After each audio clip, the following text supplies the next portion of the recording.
Hello and welcome back. In this section, we're going to talk about secure network architecture.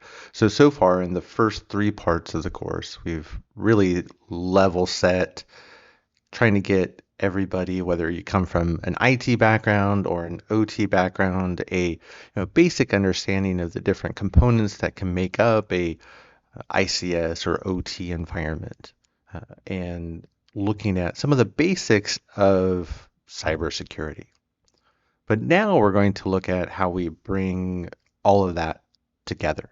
Starting moving forward, really what we're talking about is how do we, especially from a practical perspective, how do we secure our critical infrastructure environments? How do we secure our OT networks? And so let's go ahead and jump into this section. And you can see what we're going to look at, right? This idea of what secure network architecture brings us. And this is where I always start when I talk about if I could only do one thing to protect an OT network, what would it be? And it would be to put a firewall between IT and OT. And that sounds very simple and simplistic to many people. And some people think of it as a joke, and others realize the beauty in that simplicity. And I know and understand it's not always possible, but we'll have those discussions. The idea is that we start with a firewall, and then we'll look at how we build additional layers of secure network architecture to help protect the environment. A big part of that is what we're going to use to help us do that is the Purdue Model, or what we call really the expanded Purdue Model today in 2024.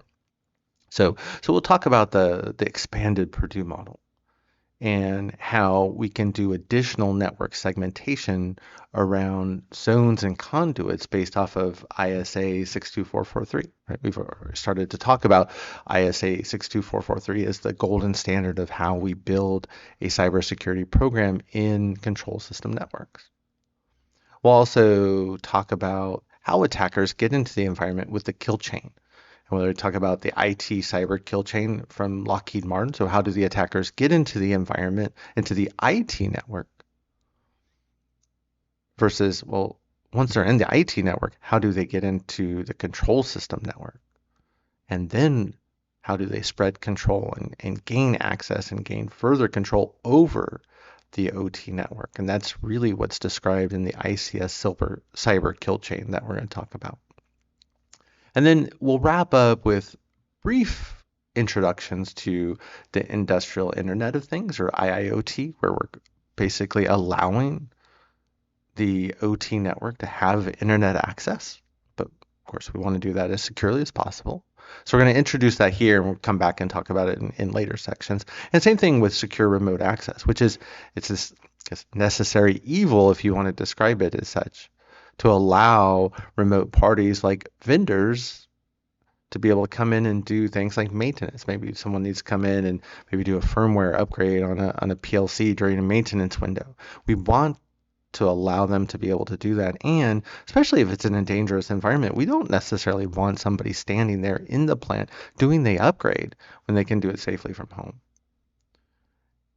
We just want to make sure if we're allowing them to do an upgrade safely from home remotely, that that secure or that network connection is as secure as possible. We just have to remember it's never 100%. So if we're going to have it, we have to be extremely careful. And we have to make sure we do secure remote access the right way. So that's what we're going to talk about in this part. So we already previously started to talk about the 5 main ways that attackers get into OT networks. And the primary route that we see is they first get into the IT network, right? Using a phishing attack, which is the most common way that attackers will get in. And we'll come back and talk more about that. Right? And that's really kind of the main example that we're going to talk about in this section. We'll come back and talk about all of these as we're going throughout the course, but the main focus in this part is really talking about as attackers gain access to the IT network. Then what do? How do they gain access to the OT network? And then once they're in the OT network, it's our job to ideally detect them, be able to find them and get them off the network. Unfortunately, we know that a lot of OT environments, at least half, don't have any type of network security monitoring capabilities to find attackers in the environment. So let's take a step back and say, well, where do we start? So taking that step back, let's talk about the IT kill chain or the IT cyber kill chain that Lockheed Martin had created. You can see back in 2011 when they had introduced this idea of this process on explaining how attackers get into the environment. And this is not every attacker, and this is not every route that they can use to get into a network, but in general, and this is the common kind of scenario that we're going to use for our conversation for this part, at least. When we talk about attackers breaking into the IT environment, remember the most common route they're going to use still today is phishing attacks, like we saw with Colonial Pipeline. Right? Attackers, whether it's an advanced persistent threat trying to get into the environment for espionage, or it's a ransomware group like DarkSide and Colonial Pipeline that wants to infect your computers just to get a couple of bucks at the end of the day. They all realistically follow the same type of pattern in how they break into the environment. So the first step is they perform reconnaissance, or sometimes you hear of things like OSINT or open source intelligence gathering. But they perform reconnaissance, right? They want to find out information about your organization, information that they need to help their attack be more successful. So if I'm an attacker and I want to break into your environment using a phishing attack, I want to send phishing emails, well, I'm going to need to start with email addresses. So we'll use the greatest open source resource in the world, the internet, typically Google, to be able to go ahead and find a list of email addresses for employees that work at your company. And maybe I don't have as many email addresses as I want, but if I understand the email structure, how are your emails created?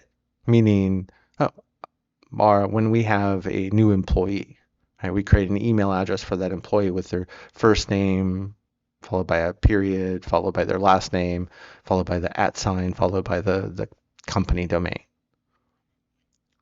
So I might have michael.holcomb@microsoft.com. So if I go into LinkedIn and see another Microsoft employee, even though I don't know their email address, if their name is, say, Jennifer Salvador, I know that more than likely her email address is jennifer.salvador@microsoft.com. So understanding that naming convention or that syntax, I can use that to go through social media, especially sites like LinkedIn, to gather names of employees that work at companies, generate their email addresses. And so I have that list of targets. And there's other information we can gather, but that's a lot of what we'll find in kind of general phishing attack reconnaissance. If you want to make the phishing attacks more specific to the organization, you can see, look for different events that are happening with the organization, or maybe you want to tailor those phishing emails to specific individuals. So you might look them up in social media, maybe not just LinkedIn, but more like TikTok and Facebook and Insta, to be able to see more of their life. So you can put more personalized information into an email just for them. This isn't necessarily a course on creating phishing attacks, but the idea is we get as much information as we need to make a realistic phishing attack, to be able to send to the email addresses that we've gathered for the organization. Now, the phishing email itself is pretty harmless. We need to couple that phishing email with either, and usually one of two things. It's either going to contain a link to a malicious website, and that malicious website is going to host code that'll infect the victim's computer, or we're going to put a malicious or infected attachment in the phishing email. So when the victim receives the phishing email, if they double click or launch that attachment, then it will infect their computer. So that's the idea of weaponization. Now, the key with these two phases when we talk about reconnaissance and weaponization is these are typically, almost always, the two phases that we cannot detect from some type of network security monitoring process. Right? We can't see if an attacker is using Google or to look up information about our company, or if they're in LinkedIn looking up information about our employees. We can't. We can. We don't have an idea of what type of malware are they creating, right? As an attachment or a malicious file or a site, or what site that is, right? We have no visibility unless we're literally looking over their shoulder. So we have their systems tapped. We have no idea or visibility into what they're doing. So these two phases of the kill chain, there's not much we can do here other than we assume that they're happening. So we're going to assume that attackers are performing reconnaissance on our environments. That's why you should be performing reconnaissance on your own environments to see what the attackers are going to see. And that's what we're going to come back and look at in part 7, especially when we talk about using Shodan to find exposed OT assets on the internet. So we want to perform reconnaissance on ourselves. We do the OSINT on ourselves to see what the attackers are seeing. So if we can find an issue before they do, then we can fix it before they can exploit it. So again, those first two phases, we don't necessarily know 100% that they're happening, but we're assuming they're happening regardless.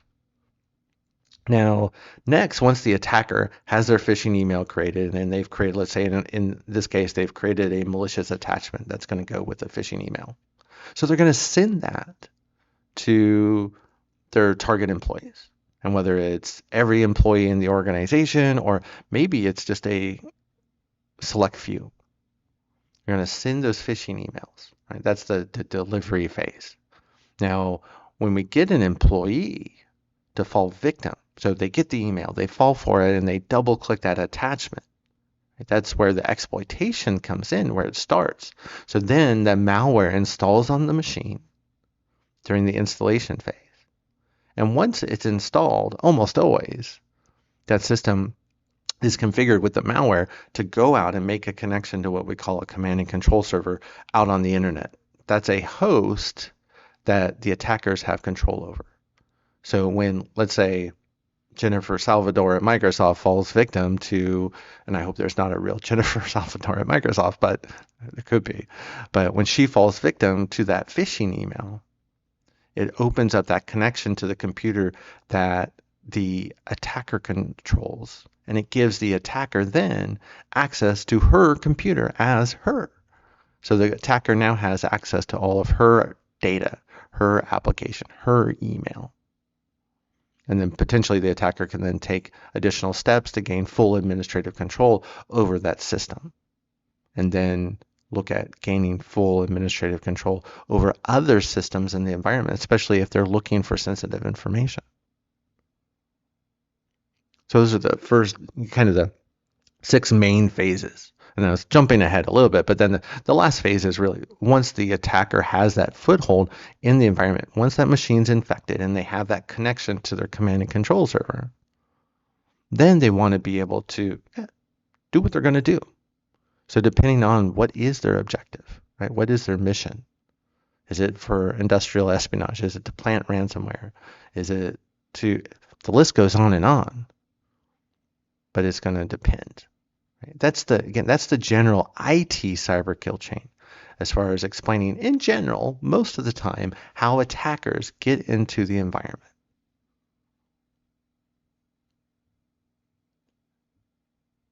So building off of that, let's go back to the, thinking of Colonial Pipeline or the common ransomware compromise and how that impacts an OT environment when it's connected to an IT network and there is no security. Or we talk about a world without secure network architecture. So again, using this example of a phishing attack, let's say we have an attacker that sends a phishing email to an employee. There's Jennifer. Jennifer gets the email address and she falls victim to it. And she double clicks, she opens up that attachment. In this case, that ransomware is designed not only to infect her computer, but to also spread to all of the other assets in the environment, at least those that are running Windows. So anything in this case running Windows is going to become compromised rather easily, rather quickly. And so you pretty much have the entire IT network completely compromised. We talk about the entire environment burning down to the ground. But if this is an IT environment connected to an OT network, like let's say our power plant, this is the back office to our power plant. And if there's no segmentation, there's no protection between IT and OT, then that infection is just going to move right into the power plant and infect all of the Windows assets that we have. And as we've already started to talk about, most of our assets that we see, at least at higher levels of the Purdue model, which we're going to talk about in this section, most of those assets, they're just other computers running Microsoft Windows. So there's no additional protection. And so this is where, when we have different types of compromises like Colonial Pipeline, again, I don't know all the details, right? Unless you probably work at the FBI or at Colonial Pipeline, nobody knows the complete details of what happened. But when the IT environment became infected with ransomware, did that infection start to move into the OT environment because of a lack of security control? Again, I don't know. I believe so, but I don't know.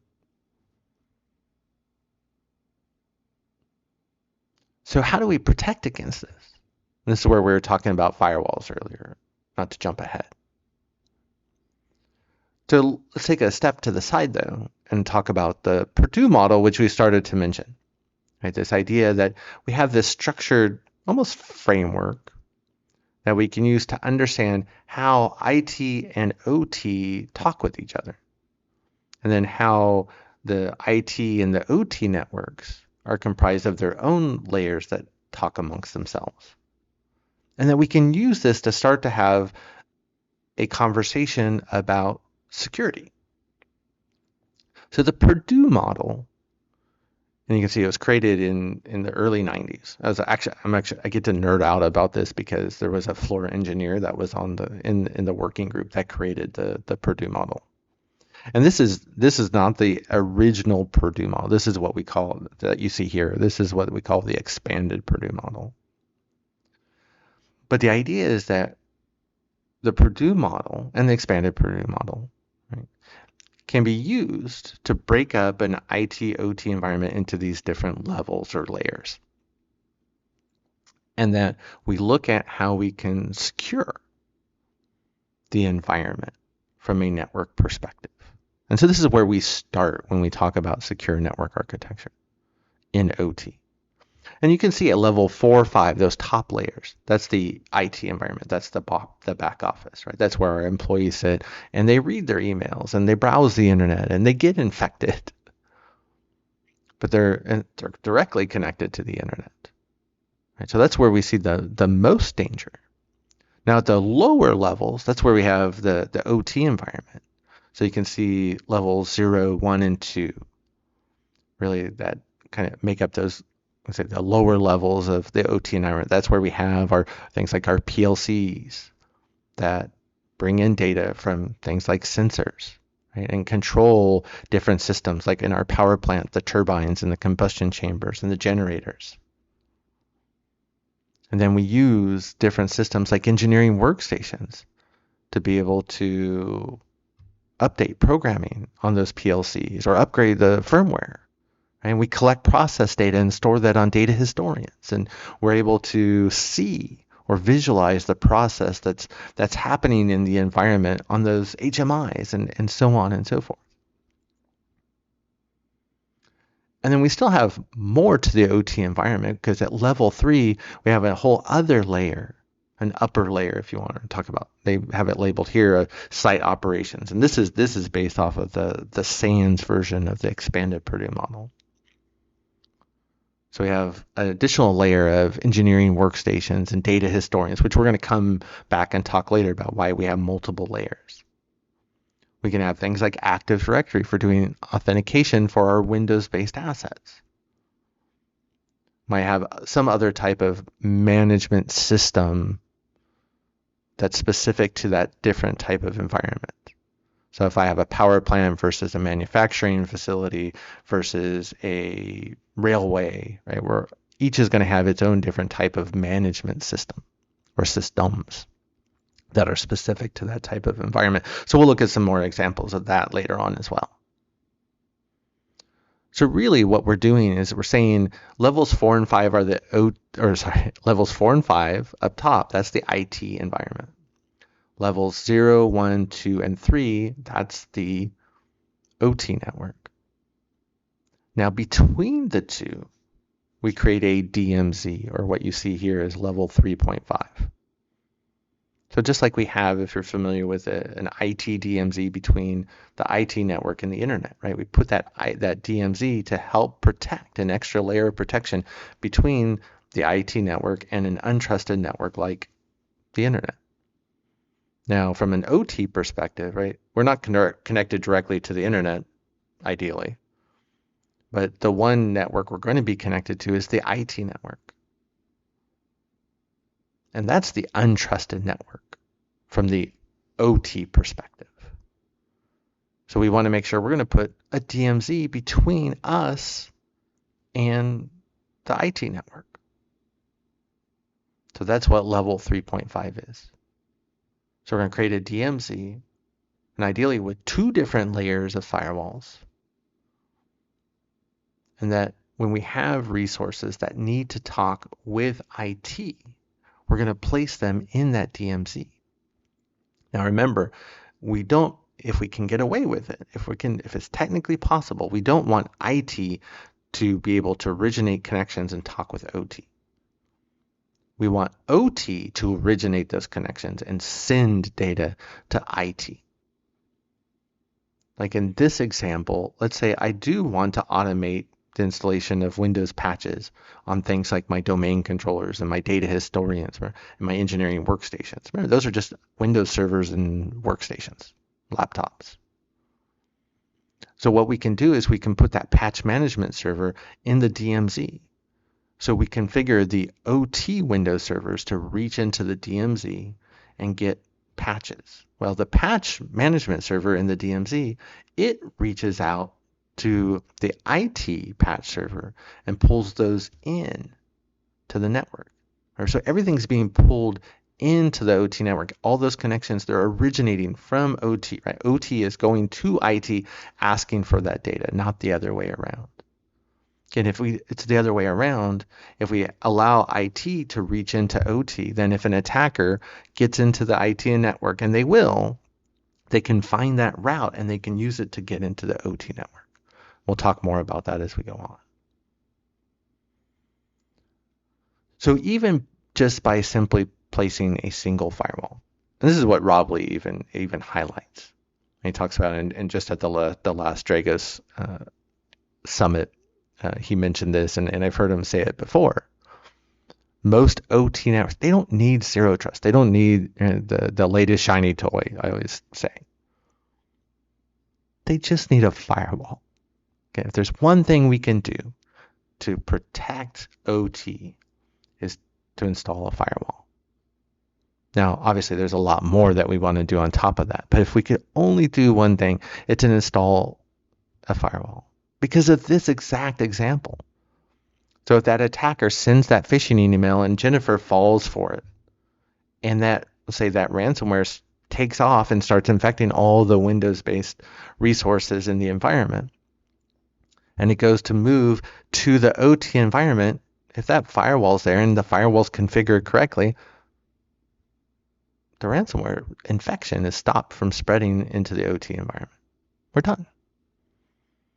So yes, the IT environment has burned down to the ground. That's bad, obviously. But if we have a truly OT resilient environment, we're still up and running. Right? Our power plant is still up and running and generating power.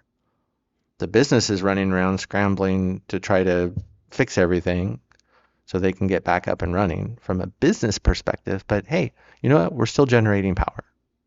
And that's ultimately what matters. That we're still generating power and we're doing it safely. You can take the couple days or couple weeks to rebuild the IT environment, but we still want to make sure that the OT environment is up and running and it's doing things safely. So just by adding that one firewall, right, we've taken a huge step in protecting the OT environment.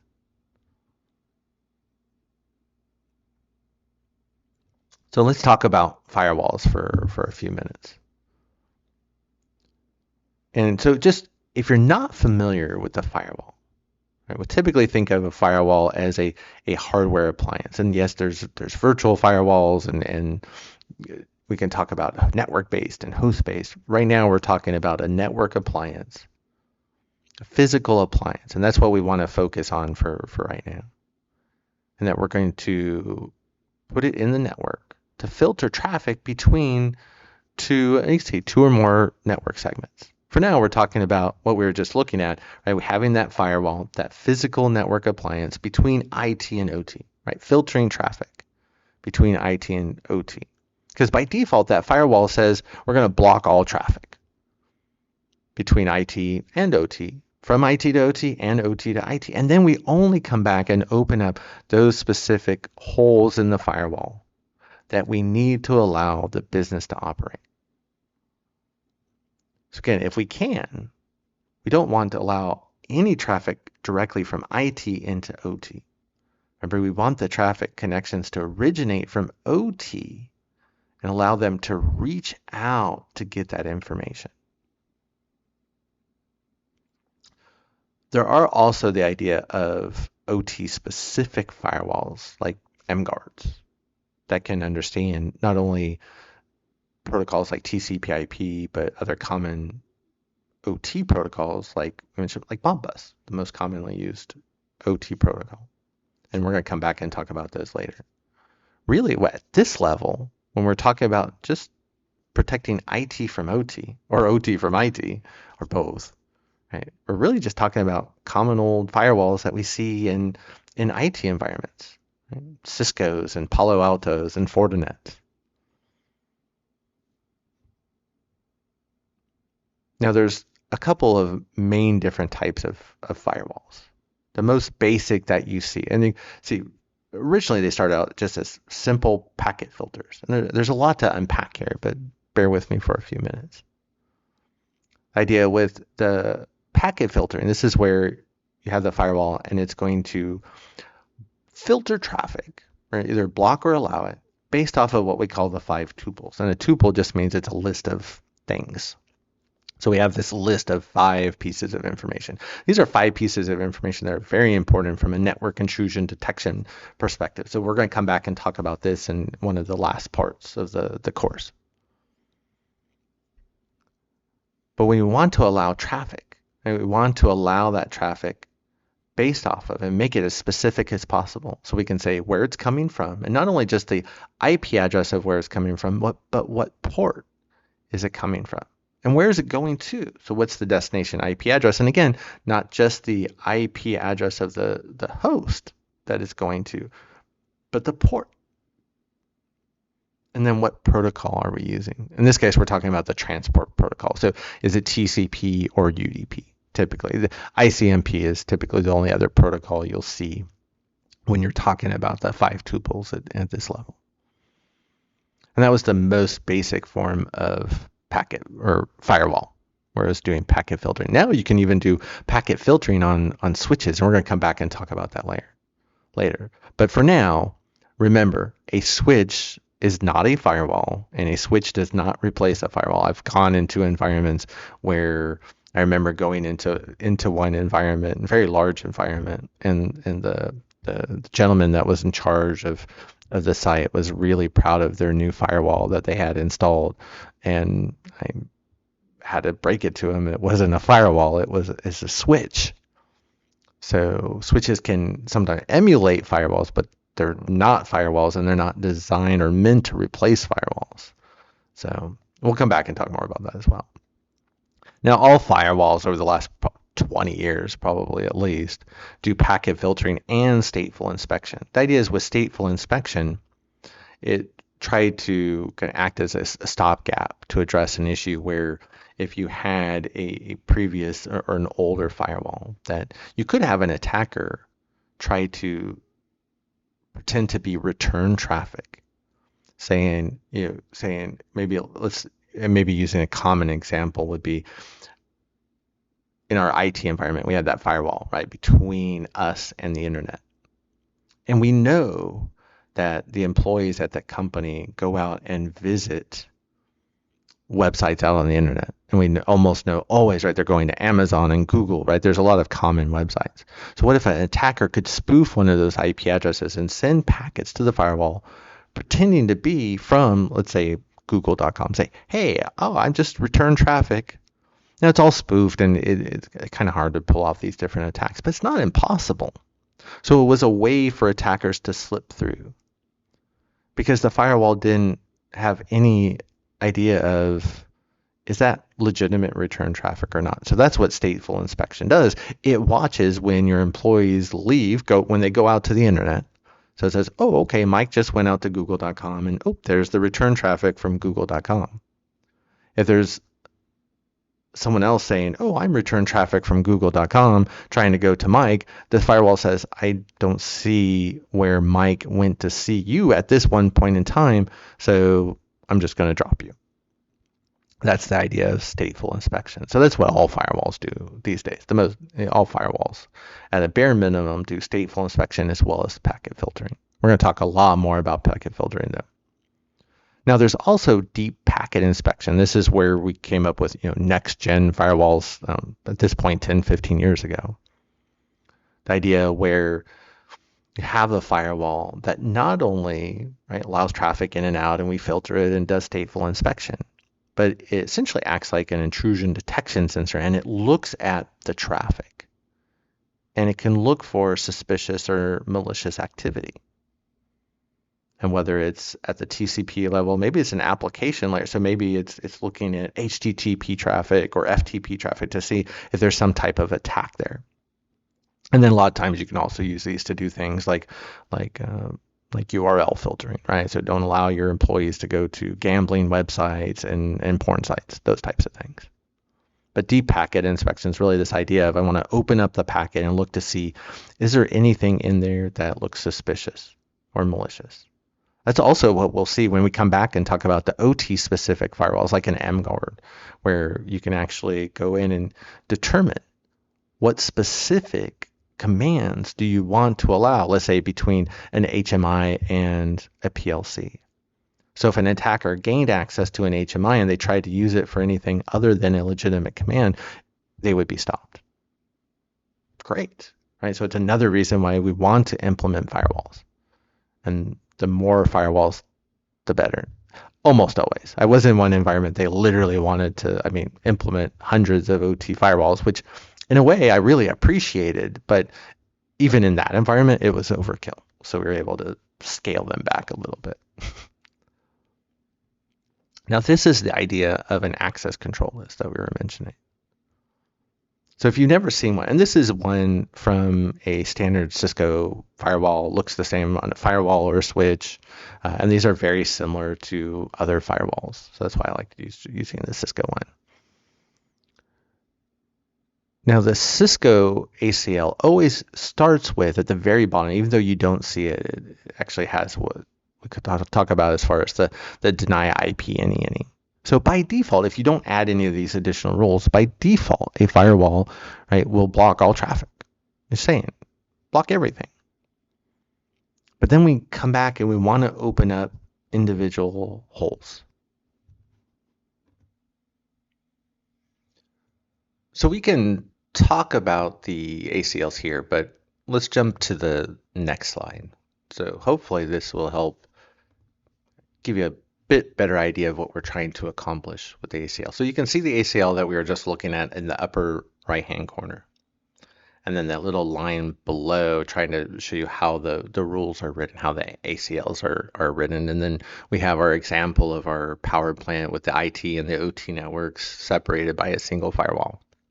So a simple example, but it's a great one to start with. So here you can see we have the IT environment, and then down below we have a number of control system assets with IP addresses. So bear with me, because in this environment, this is let's say a smaller power plant environment where they started cybersecurity, they have a firewall, and they want to allow certain traffic from IT into OT. So we're gonna go with the example, right? It's not ultimately what we want to do, but it's a good start. So you can see in this example, right? They have the IT environment. If we look at that first ACL, the ACL is written so that the first thing you're going to see is permit or deny, right? Are we going to allow the traffic, or are we going to deny the traffic? The next thing we're going to see is the protocol that we're going to either allow or deny. So you can either see transport protocols like TCP or UDP, or mention ICMP, which is what we use typically for ping, even though it has other uses. Or if you want to just block everything, you say block IP. So we can see TCP, UDP, ICMP, or IP, which means all of them. And then we're going to say, where is the traffic coming from that we either want to allow or deny? So where is it coming from? We want to specify the IP address and the port, and then we're going to say, where is it going to? And then remember, we want to be as specific as possible. We want to specify the destination IP address and the destination port. Now, in this case, the ACLs it's somebody just starting off, so they don't know to make them as specific as possible.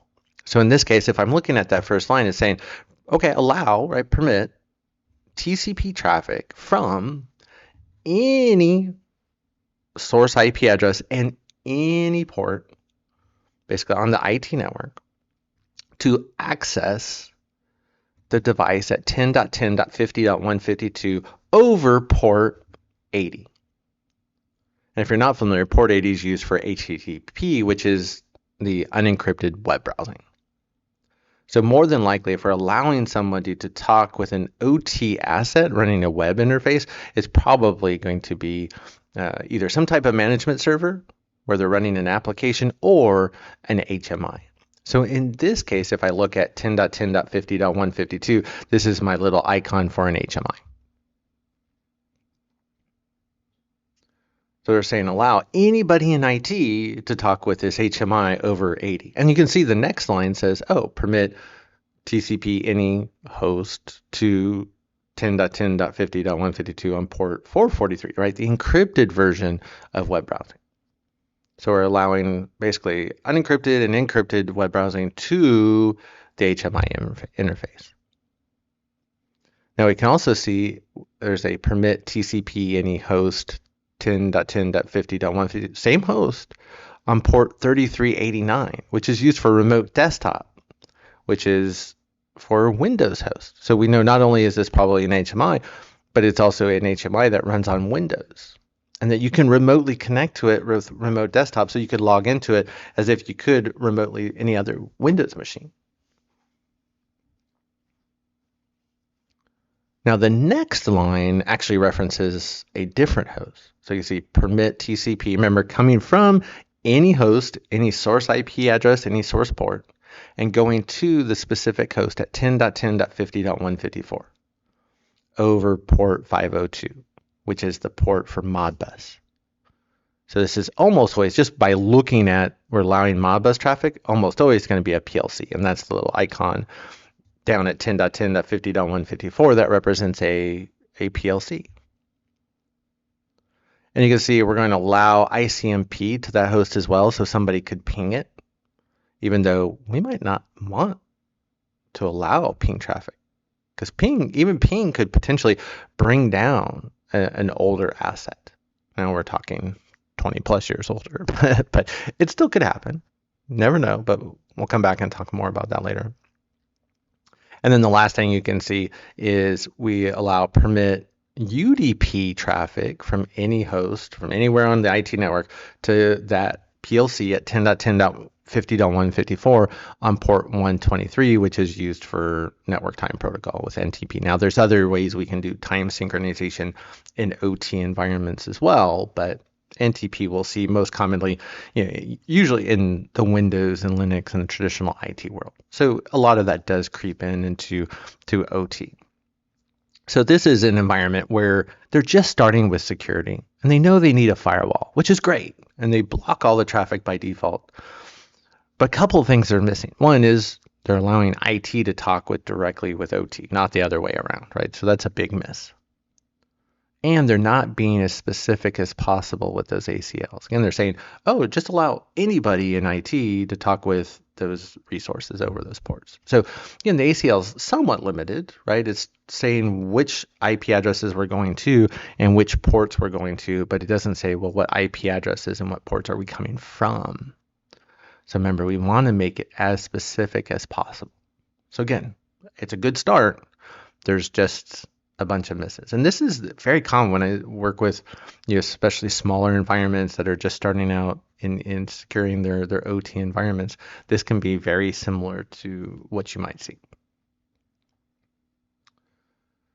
But we'll have the traffic. Now, here we have a slide that just lists some of the common ports. Like we're just going through that ACL list and sort of saying, 80 and 443 and 3389 and 502. And like, well, what do these mean?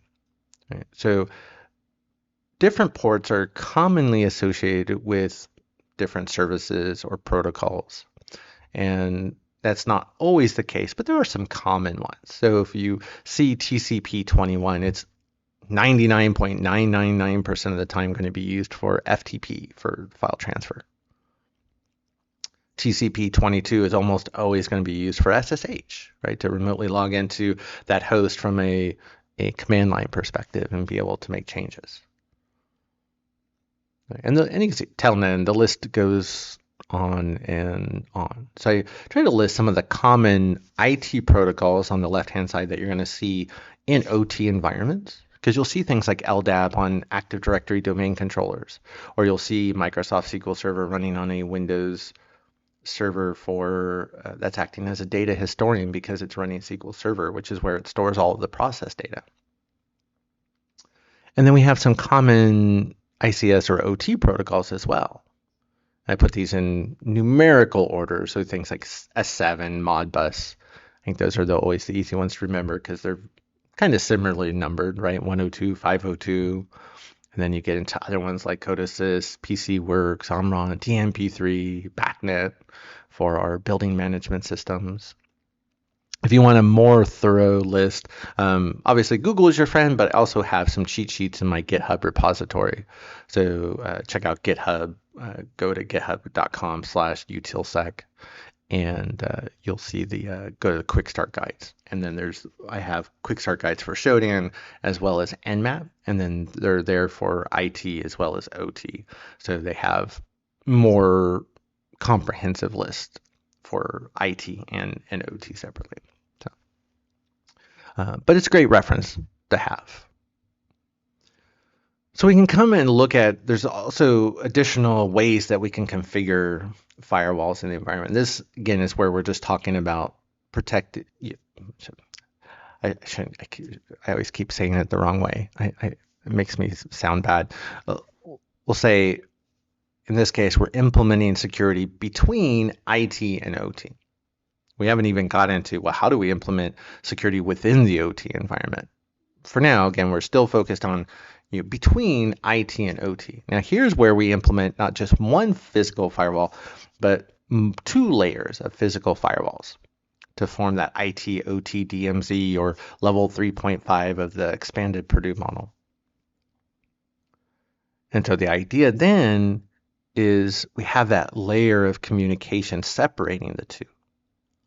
And so as we need to get information from the IT network into OT, we can pull it into the DMZ first and then pull it or move it into the OT network. Or vice versa, if we need to push data like process data from the data historians. We can take it from the OT data historian, push it to the data historian sitting in the DMZ, which can then forward it to the data historian in the IT network. So the business gets the data it needs, but we never allow the business to reach in and gather that information itself.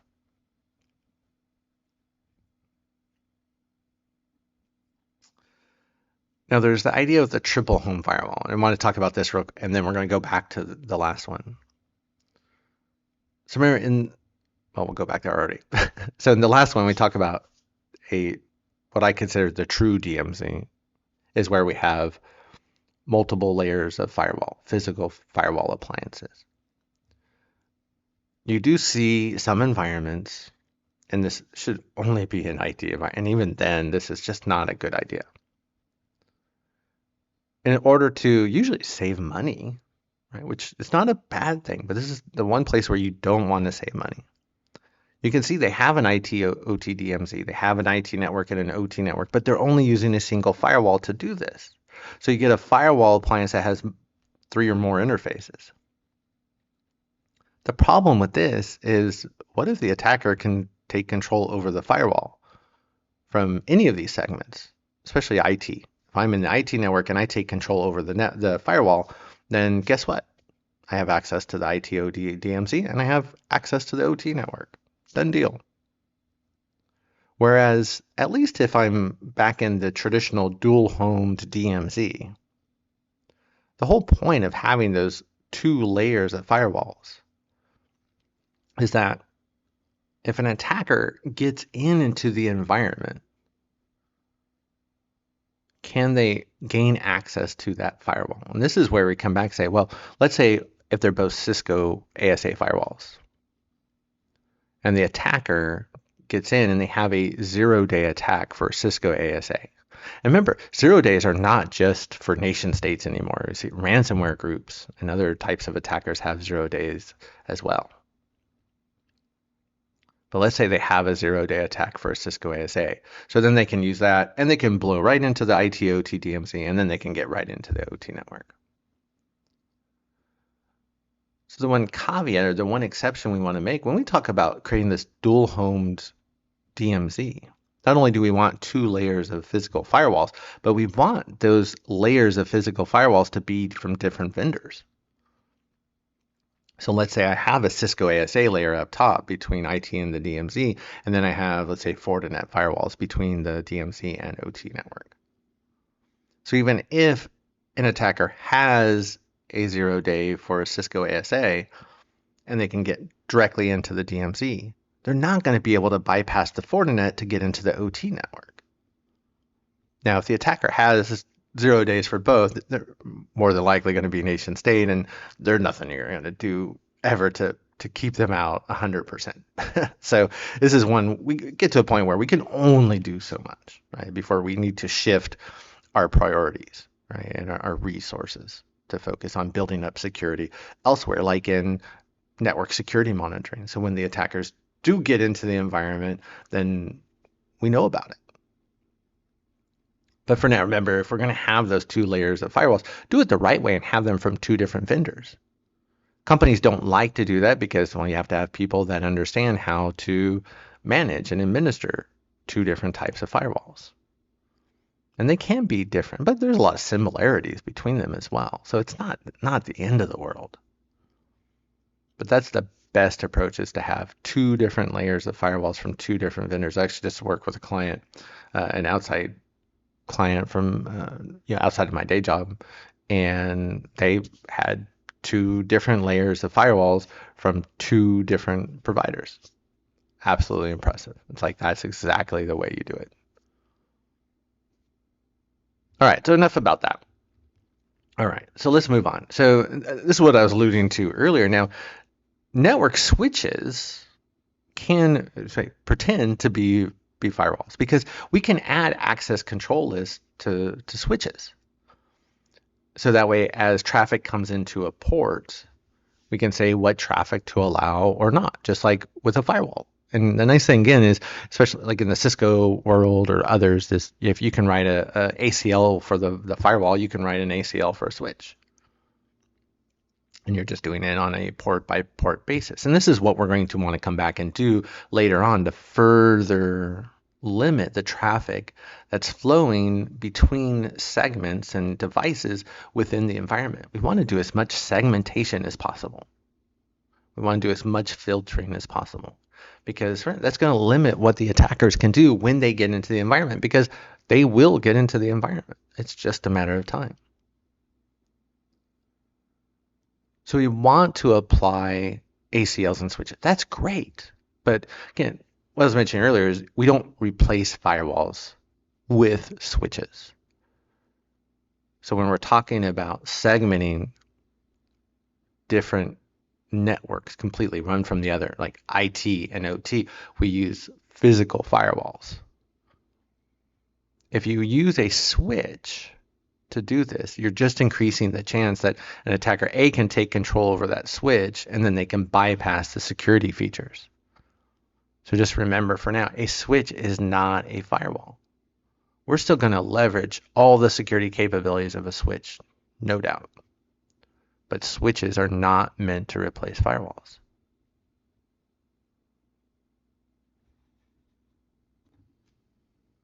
So next, let's talk about data diodes. And we can also mention unidirectional gateways, but data diodes have been around forever. I remember the class I took with Rob Lee, he kept talking about data diodes, and that they're one of the single greatest assets you have in protecting your environment.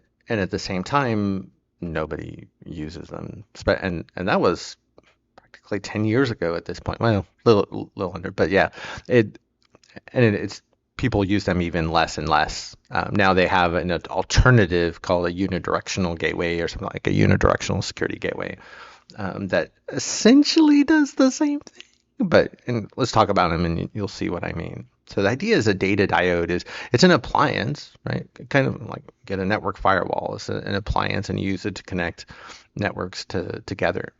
But with a data diode, it's not electronics that gap the two networks, that bridges that gap, I should say, between the two networks.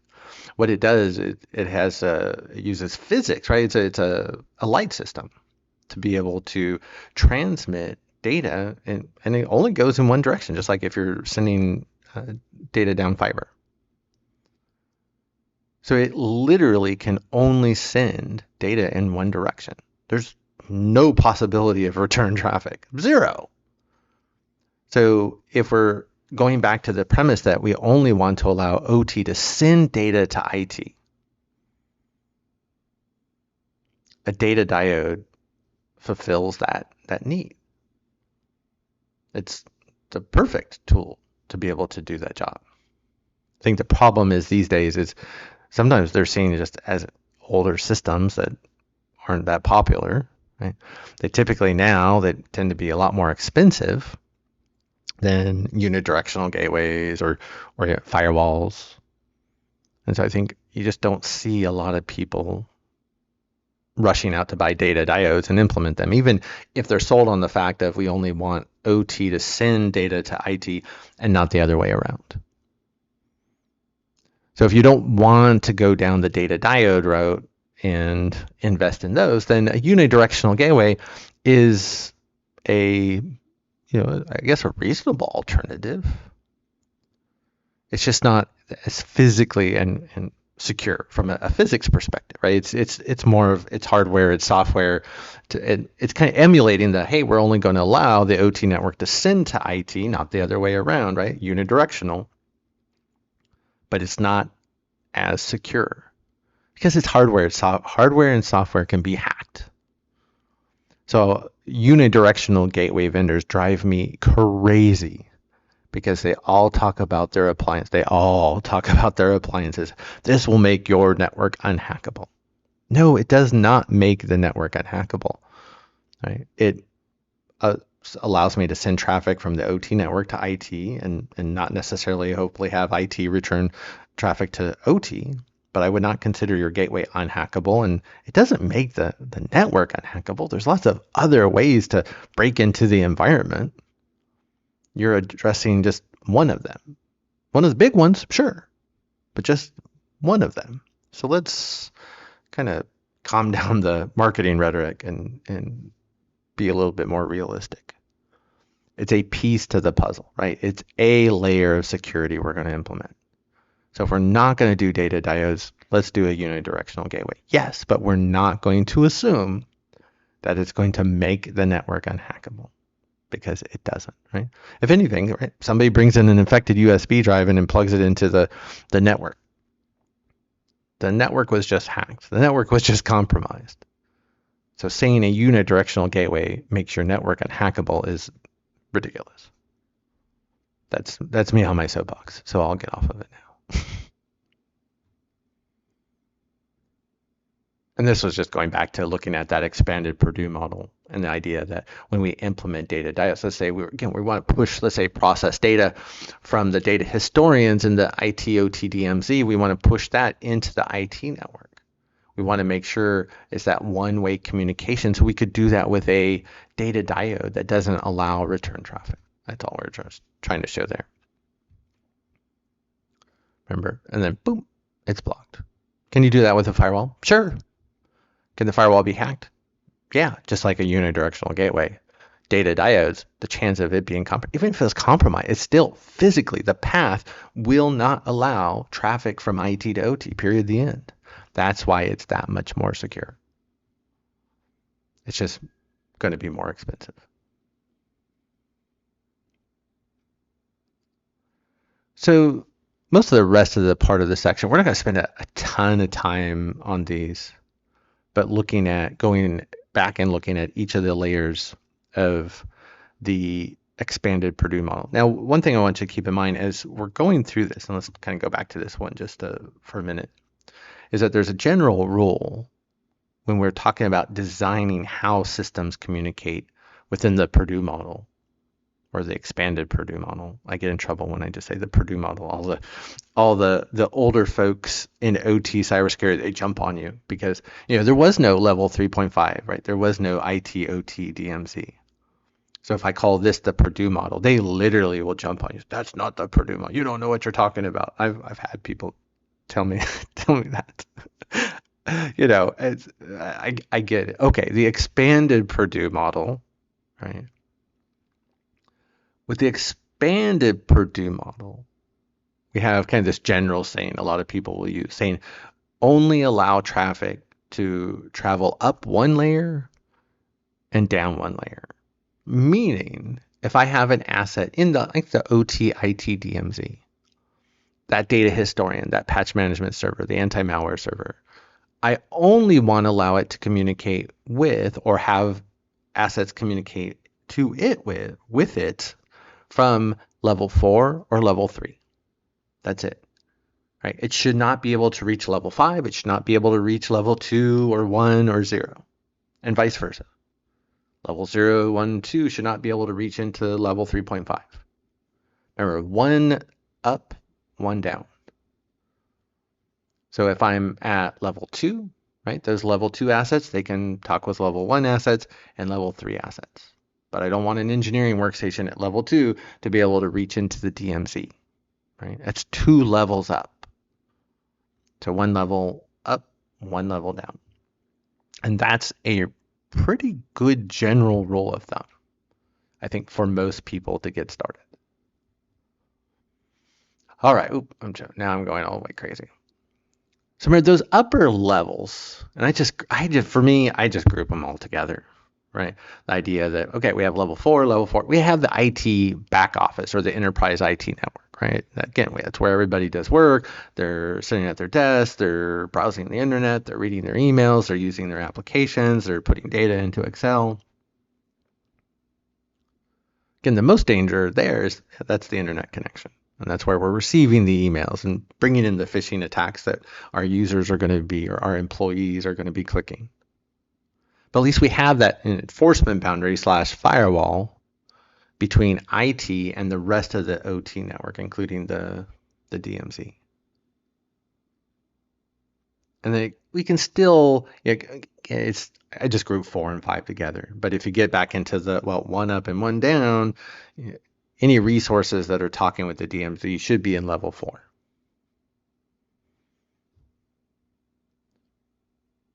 So now the rest of the everything else is the OT network, right? The DMZ, and then the rest of the OT network itself. And then we can break these down one at a time. Remember, so again, we have the DMZ.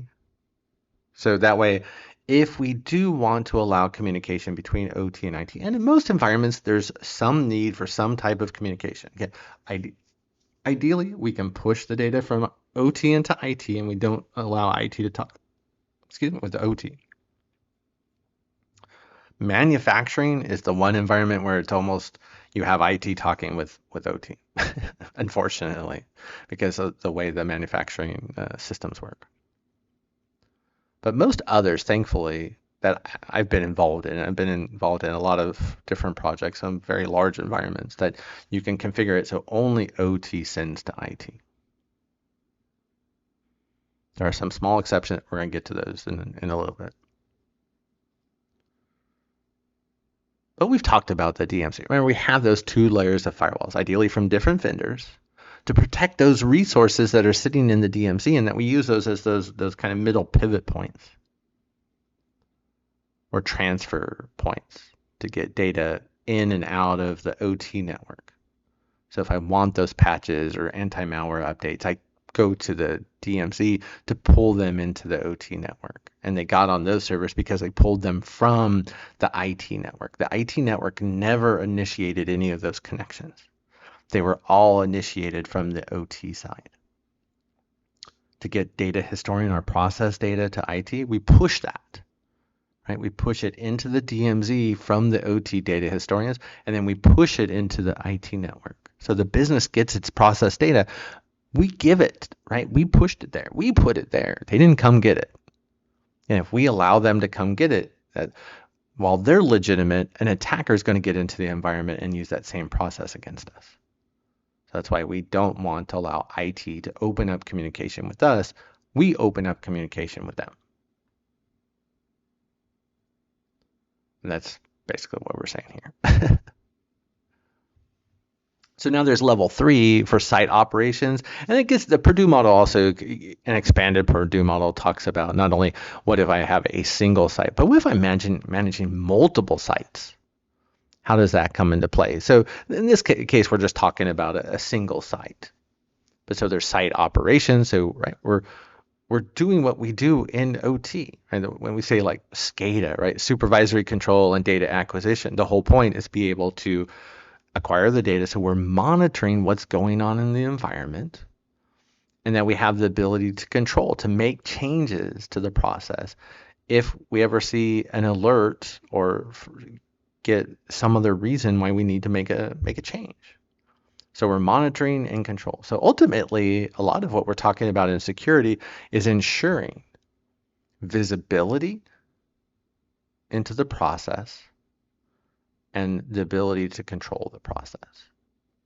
Fundamentally, those are the 2 things that we're trying to secure, which then gives us the ability to ensure physical security, environmental security, and plant operations or availability.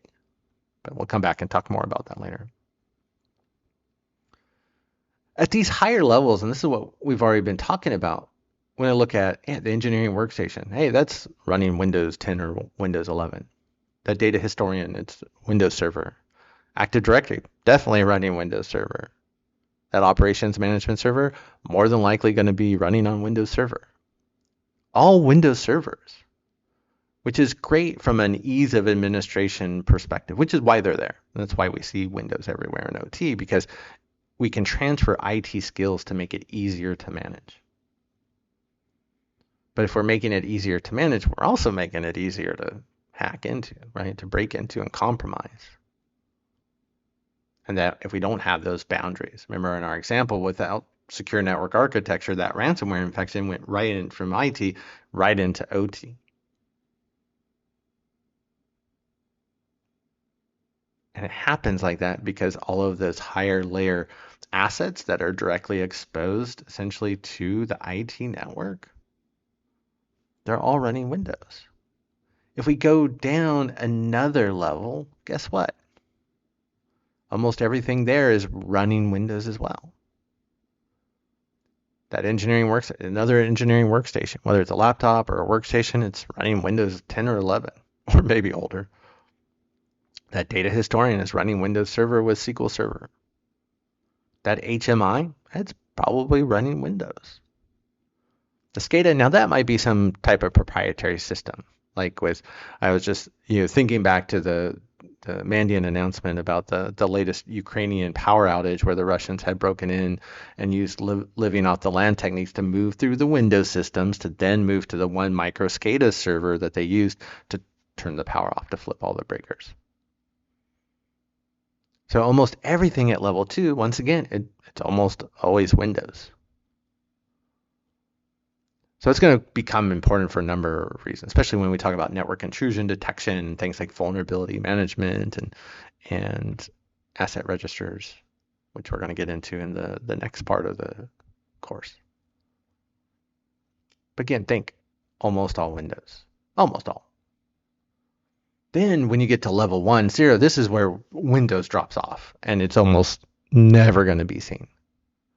So this is where we see our PLCs that are running typically their own custom operating systems. Now, some of them, I have one over here from Phoenix Contact that it runs Linux. And it runs Linux just like any other Linux. So you can install all the Linux-based attack tools on it if you wanted to. So you could turn that PLC into quite the little attack platform, which I've done for the home lab, of course. And then things like RTUs and IEDs and power environments. And then the SIS, remember the safety systems are fail-safes. Right? Those controllers that we use to create the fail-safe backup to be able to shut down the environment if we ever detect that fault condition that's going to present any risk to physical safety, environmental safety, or people, or to the operations of the plant. And then finally, we have things like our sensors and actuators, right? The things that we're moving out in the real world, the things that we're controlling with our controllers, like the PLCs. But no Windows there, right? No Windows at level 1. But level 2, mostly Windows. Level 3, all Windows typically. Level 3.5, almost all Windows. Maybe you have a little Linux in there every once in a while. It's almost all Windows. So when we go back and look at this overview of the OT network, level 3.5, level 3, level 2, almost all of that is going to be all Windows based. And then when you get down to level 1, 2, when you talk about control systems, that's where Windows dramatically drops off. Not that we don't have Windows-based PLCs, but that's where some people, I think they draw the line.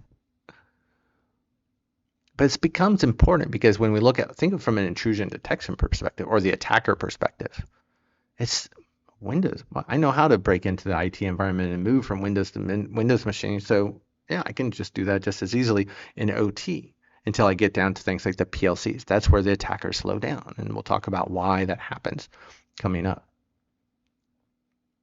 What about things like vulnerability scanning or penetration testing?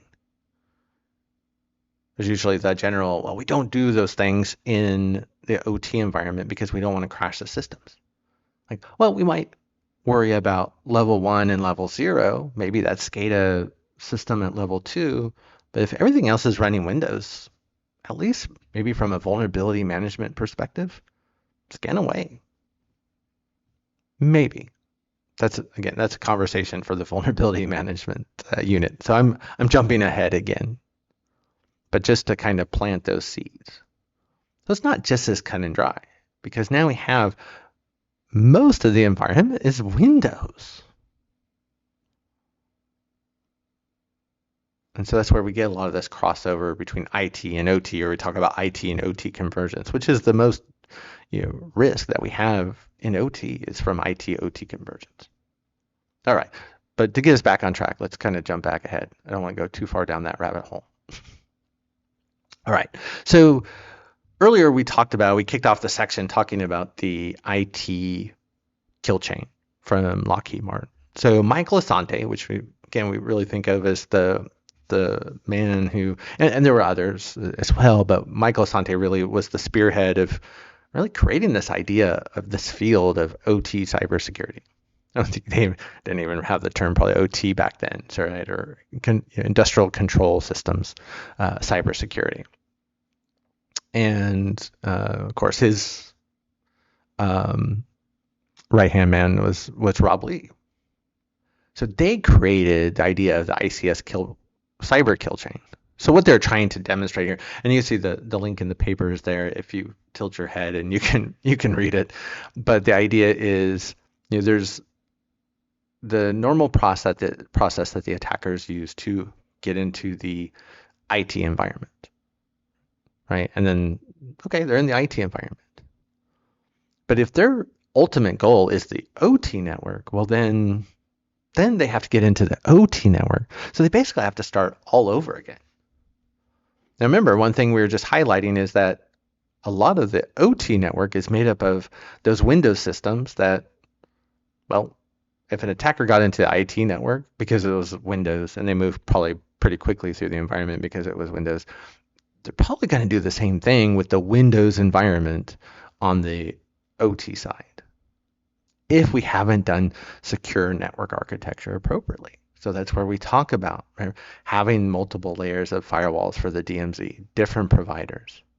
Don't even allow connections to originate from IT. Right? Only OT talks with IT, not the other way around. If we can do that, we vastly address the vast majority of the risk in the environment. It's as easy as that. Again, not all environments can implement that. Like we mentioned manufacturing earlier, just the way those manufacturing systems work, sadly. But a lot of other environments, I've been in environments where they have IT talking with OT when there's no reason to. And I see these large or huge holes in the firewalls. And it's like, why? And it's just because we don't know better. And I completely understand. That's a big part of why I'm here, right? So hopefully we can get that education and awareness out there so people do know better. But take the time to go back and read the ICS cyber kill chain. Anything Rob writes, anything Michael had written, I definitely read. There's some great videos if you go back to that not only Rob but Michael have out on YouTube. A lot of the older stuff that Mike had done, especially with his government work. There's a lot of his kind of lectures or speeches and like to different groups in government and military that I find really, really fascinating. Because again, it's where it all started. And we talk about things like Operation Aurora that he led to demonstrate, right, how computer code could be used to blow things up in the world. In that case, it was just a generator out in the middle of nowhere, but they used computer code to blow something up in the middle of nowhere. It can be done. So definitely check that out. All right. Now, we also talked about in the very first section, or our history of at least the annotated history of events in ICS over the years when we talk about different incidents. So Trisis was the one where the Russian nation state had come in and into that petrochemical facility that was run by Saudi Aramco. And they gained access pretty much to the entire environment, including they had complete control over the DCS. And remember, they had 99.99% control over the SIS, the safety system, right? The backup, those Triconics controllers. That's where the Trisis comes from, right? Tri from Triconics, and then the safety instrumented systems or the fail-safe backup. So with Trisis, one of the things that really sticks out, well, there were a couple of things. There are a lot of lessons to be learned from Trisis. One was the SIS, those controllers, they were connected and exposed to the rest of the network. So there was no network segmentation. Your SIS controllers should never be exposed to the rest of the network. They need to be air gapped and they need to be island off. If you want to send their process data to something like your SOC, that's great. Put in a data diode and only allow it to send traffic to your SOC. No one should remotely be able to connect to your SIS ever, period, the end. So that way, if somebody was going to compromise it, they would physically have to be on site. And then the other idea, and this is where my thesis comes in, is where we talk about that most controllers have a key switch. I think we've already talked about this, right? And the idea is if the key switch was in run mode, then it would prevent a remote attacker from being able to make changes to code running on the system. So the controller had its key switch left in program mode, which allowed the attackers very easily to make changes. Now you'll see, this is getting into my master's thesis, but talking about where, there's this general statement where we say, oh, if you put the key switch into run mode, then no changes can be made to the controller, whether it's the SIS or a PLC or whatever type of controller. And that's not necessarily the case. In some, sure.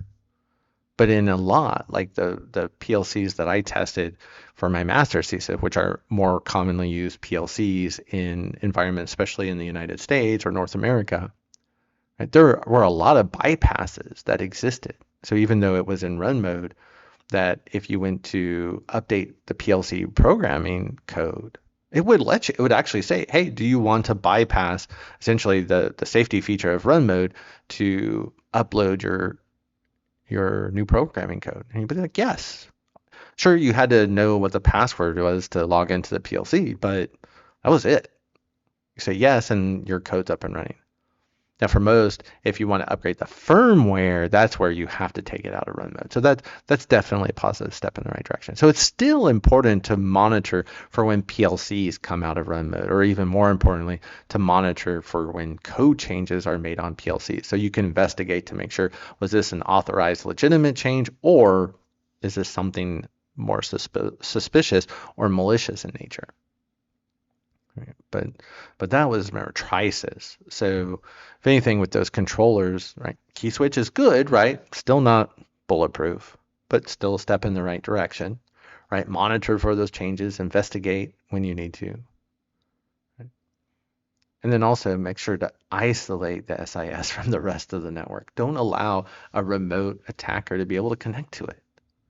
If you're going to come for it, you have to be on site and you have to know where it is. So come for it.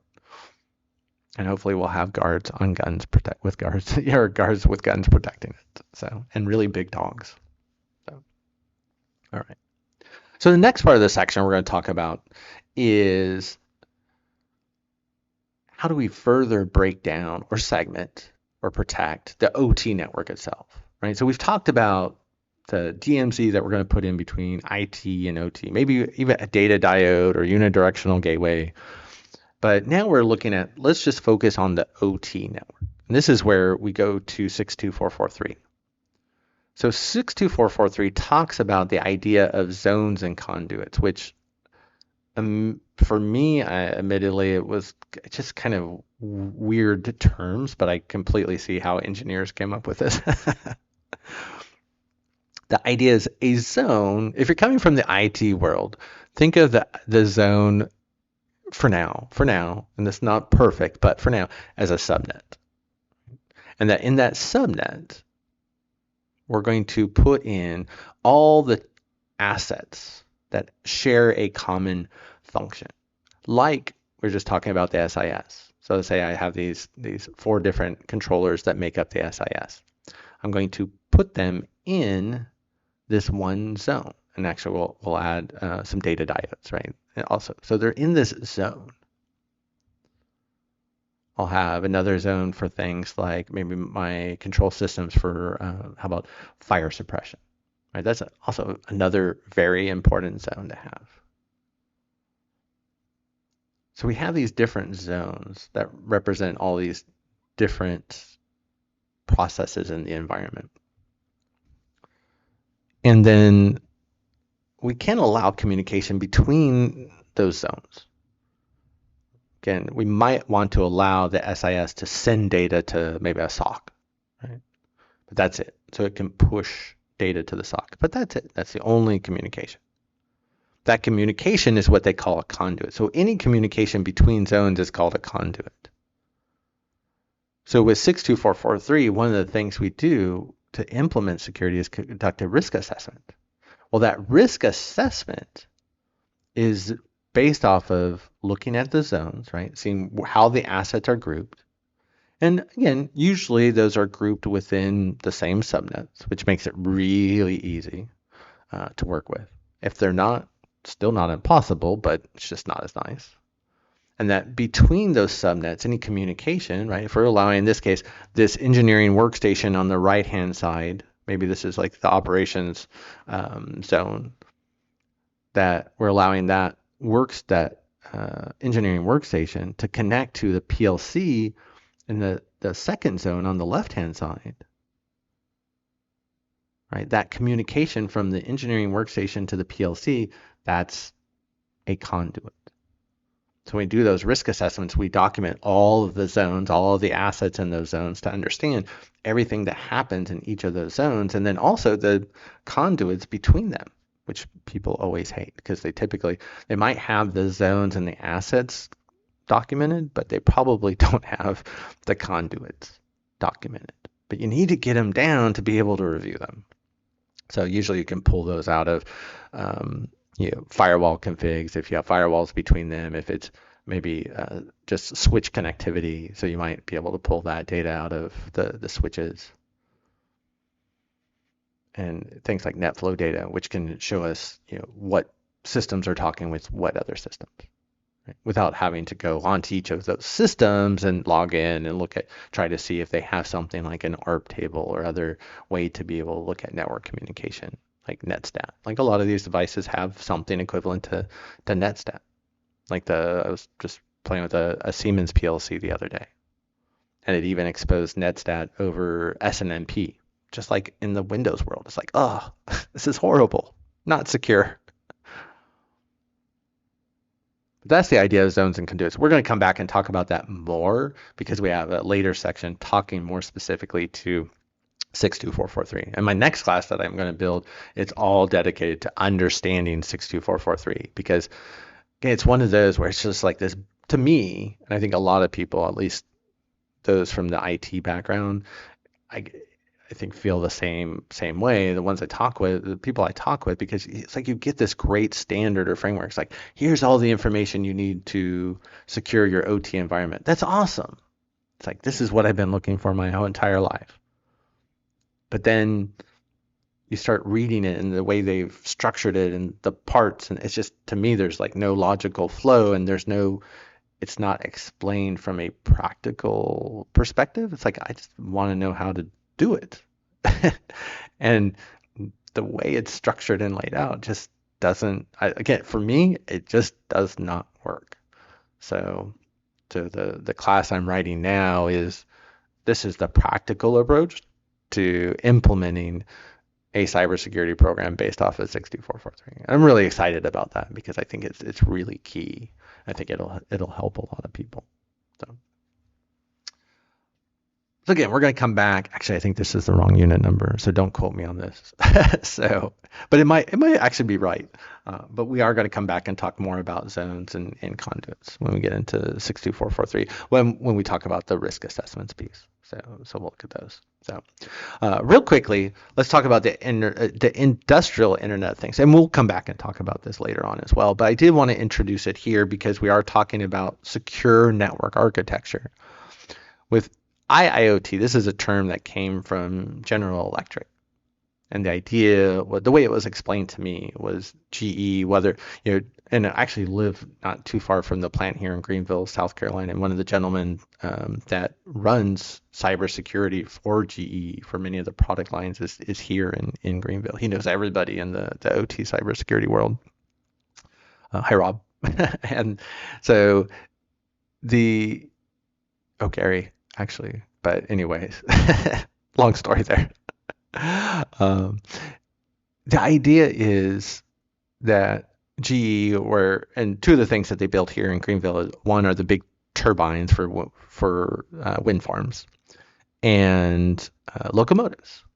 So if you have a train locomotive and you wrap it in thousands of sensors to do things like predictive analytics to understand, when parts are going to break down, where they need to be replaced ahead of time so we don't cause any accidents, right? You can have predictive analytics even on understanding how fast the train is traveling. Is it traveling too fast? There's a curve coming up, right? Does the train need to slow down? What if the conductor had a heart attack and they're laying on the floor of the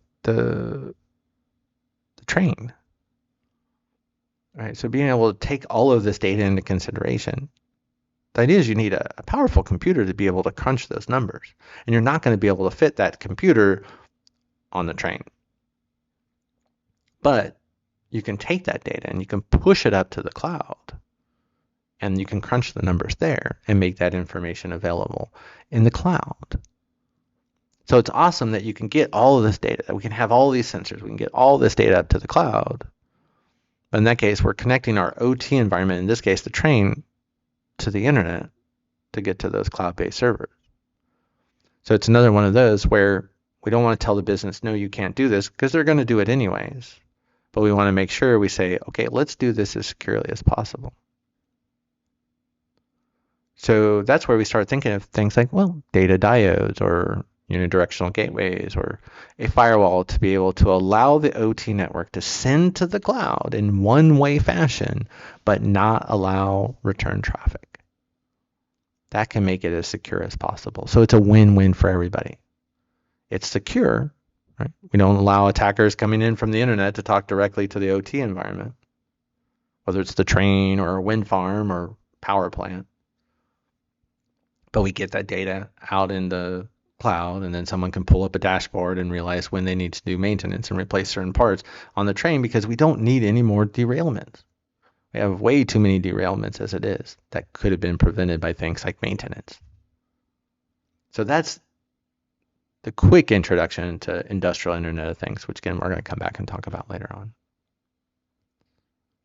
Oh, and this is just the idea, right? If we're sending data out to the cloud, we want to make sure that attackers aren't able to come back.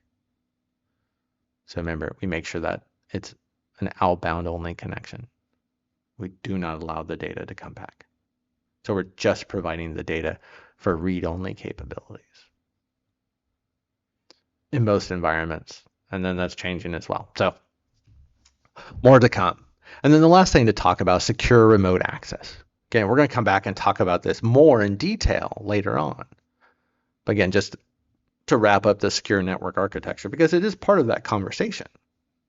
The idea that we want to allow remote parties to come in, even before COVID. But when COVID hit, it was, hey, everybody's doing everything remote, almost always. So we want to be able to, I remember my first site, right? It was like, oh, we want to allow remote connection because Sam's the only person that can come and do maintenance on these systems, and Sam lives on the other side of the country, and we don't want to spend $4,000 in travel costs every time we bring Sam out. We'd rather put in a VPN appliance and give him access remotely. Can we do that? Yes. Now, we're going to add some more security features to that, things like jump boxes and on-demand access and multi-factor authentication to make it more secure. Because again, you're not going to have a choice. The business is going to do it. So we want to take the opportunity to work with them and do it securely. The other reason why we like people doing work remote is they don't have to be on site where they're in danger potentially. So it's much safer to be able, to make those changes from the other side of the country. But again, we just have to remember, and we have to always assume, no matter how secure we make it, it is going to be compromised and it is going to be used against us. So we have to prepare for that and understand how are we going to detect it and how are we going to jump into action to respond when it does happen, because it will happen one way or another one day. And with that, that's the end of the section. So I appreciate everybody for connecting in. If you like the video, if you can like it on YouTube, if you haven't subscribed to the channel, if you subscribe, I appreciate that. And if you haven't already, you can find me on LinkedIn and reach out to me there. So again, thanks, and I'll see you soon for part 5.